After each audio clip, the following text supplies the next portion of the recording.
ఏదైతే నిన్న విజయవాడ అర్బన్ జిల్లా ఆర్యవైశ్య సంఘ ప్రమాణ స్వీకారం ఉందో ఆర్యవైశ్య సంఘ ప్రమాణ స్వీకారానికి అక్కడ సంఘ పెద్దలందరూ కూడా కలిసి ఎవరైతే ప్రస్తుతంగా నూతనంగా ఎన్నికైన అధ్యక్షులు కమిటీ సభ్యులు అందరూ కూడా బోండా ఉమా గారిని వ్యక్తిగతంగా పిలిచి కార్యక్రమానికి రమ్మని కోరటం జరిగింది. ఆ సందర్భంలో బోండా ఉమా గారు మేము ఆ కార్యక్రమానికి వెళ్తే వెల్లంపల్లి శ్రీనివాస్ వర్గీయులందరూ కూడా మా మీద దాడికి యత్నించి మమ్మల్ని ఇబ్బంది పెట్టి గో బ్యాక్ అని నినాదాలు చేశారు. అసలు మీరు ఈ పద్ధతి కరెక్ట్ కాదు, మీరు పద్ధతి మార్చుకోండి అని మేము 10 సార్లు హెచ్చరించినా కూడా వాళ్ళు వినకుండా గొడవ క్రియేట్ చేయడానికి వచ్చారు.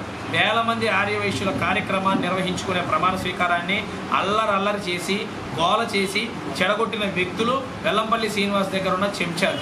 అంతేకాకుండా పోలీసుల్ని రంగప్రవేశం చేసి పోలీసుల చేత స్వయంగా నాకు చొక్కా పట్టుకొని అంతమంది వేల మంది ఆర్యవైశ్యుల ముందు నన్ను అవమానపరిచే విధంగా పోలీసుల చేత నన్ను లాక్కొని వెళ్ళి చేశారు. నేనేమన్నా గంజాయి అమ్మానా, నేనేమన్నా ఎవరినన్నా కత్తిపోటుతో పొడిచానా, లేకపోతే నేనేమన్నా డ్రగ్స్ బాధితున్నా, నేనేమన్నా బైండ్ ఓవర్ కేసులో ఉన్నానా పోలీసులు చెప్పాలి. నా మీద వ్యవహరించిన తీరు చాలా బాధాకరం. అంతేకాకుండా జీబులో నన్ను ఎక్కించి అనఫీషియల్గా మఫ్తీ పోలీసులతో నన్ను కొట్టించడం జరిగింది. ఎక్కడైతే స్టేషన్లో కీస్తురాజుపురంలో నన్ను పెట్టారో ఆ సీసీ కెమెరా ఫుటేజ్ విజువల్స్లో కూడా మఫ్తీలో ఉన్న పోలీసుల విజువల్స్ ఉన్నాయి. వారిని ఇమీడియట్గా విచారించాలి, వారి మీద తగిన చర్యలు తీసుకోవాలి. అదేవిధంగా ఏదైతే ప్రమాణ స్వీకారానికి అడ్డంకులు సృష్టించిన వెల్లంపల్లి లాంటి వర్గం ఎవరైతే ఉన్నారో వారి పేర్లతో సహా మీకు కంప్లైంట్ ఇచ్చాం. వారి మీద తక్షణమే చర్యలు తీసుకోవాలని మేము పోలీసు వాళ్ళని కోరినా కూడా ఇప్పటి వరకు వాళ్ళ మీద చర్యలు తీసుకోలేదు. మేము దీనికి నిరసనగా ఈరోజు సాయంత్రం 5 గంటల వరకు నిరసన దీక్ష లిమిటెడ్ మెంబర్స్తో నిరసన దీక్ష ప్లాన్ చేసుకున్నాం. ఎలక్షన్ కోడ్ అమల్లో ఉంది, 144 సెక్షన్ ఉందని తెలిసే మేము బయటికి రాకుండా లోపల వాటికే లిమిటెడ్ జనంతో తక్కువ మంది జనంతో మేము ఎలక్షన్ కోడ్ ఉందని తెలిసి కూడా మేము నిరసన దీక్ష మా ప్రెమిసెస్లో మేము ప్లాన్ చేసుకుంటే దీన్ని కూడా ఎట్లయినా సరే ఆపాలని ఇందాక నుంచి విశ్వ ప్రయత్నాలు చేస్తూ ఉన్నారు.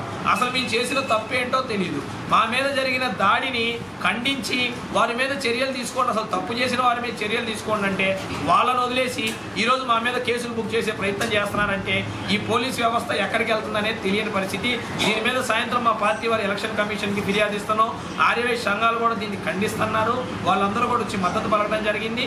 అదేవిధంగా దీని మీద న్యాయ పోరాటం చేసి ఎక్కడ దాకైనా వెళ్ళి వెల్లంపల్లి వర్గీయుల మీద, నా మీద మ్యాన్ హ్యాండ్లింగ్ చేసిన పోలీస్ అధికారుల మీద, అనఫీషియల్ పోలీసుల మీద కూడా ఖచ్చితంగా చర్యలు తీసుకునేంత వరకు మేము పోరాటం చేస్తామని తెలియజేస్తాం.